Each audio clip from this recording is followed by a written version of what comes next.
ધંધુકાના ખડોળમાં લગ્ન પ્રસંગે મધરાતે સગીરા લાપતા. પરિવારે યુવક સામે અપહરણની શંકા વ્યક્ત કરી. ધંધુકા તાલુકાના ખડોળ ગામે લગ્ન પ્રસંગના ઉમંગ વચ્ચે એક સગીરા મધરાતે રહસ્યમય રીતે ગુમ થવાની ઘટના સામે આવતા ચકચાર મચી ગઈ છે. મુંબઈથી વતનમાં લગ્ન માણવા આવેલા પરિવારની સગીરા ગુમ થતા પરિવારે વલભીપુર એક યુવક સામે અપહરણની આશંકા વ્યક્ત કરી પોલીસ ફરિયાદ નોંધાવી છે. ઘટનાની વિગતો મુજબ મુંબઈમાં સ્થાયી થયેલો આ પરિવાર ખડોળ ગામે લગ્ન પ્રસંગમાં હાજરી આપવા આવ્યો હતો. પ્રસંગ પૂર્ણ થયા બાદ ગત તારીખ 1 મેની મધરાતે સગીરા અચાનક લાપતા થઈ હતી.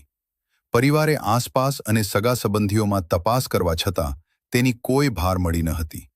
દરમિયાન લગ્ન પ્રસંગમાં આવેલા રાજ ઉર્ફે ભોલો જયેશભાઈ વણકુરિયા, રહેવાસી શાપર, તાલુકો વલભીપુર નામના યુવક પર પરિવારની શંકાની સોય અટકી છે. પરિવારના જણાવ્યા અનુસાર આ યુવક સગીરા પર અવારનવાર નજર રાખતો હતો અને ઘટના બાદ તે પોતે પણ ગુમ છે. હાલમાં શંકાસ્પદ યુવકનો મોબાઈલ ફોન સ્વિચ ઓફ આવી રહ્યો છે. આ મામલે સગીરાના પરિવારે પોલીસનો સંપર્ક સાધતા પોલીસે અપહરણનો ગુનો નોંધી વિવિધ ટીમો બનાવી તપાસ તેજ કરી છે. મોબાઈલ લોકેશન અને બાતમીદારોના આધારે પોલીસ સગીરાને વહેલી તકે શોધી કાઢવા ચક્રો ગતિમાન કર્યા છે. બ્યુરો રિપોર્ટ, આરપાર ન્યૂઝ.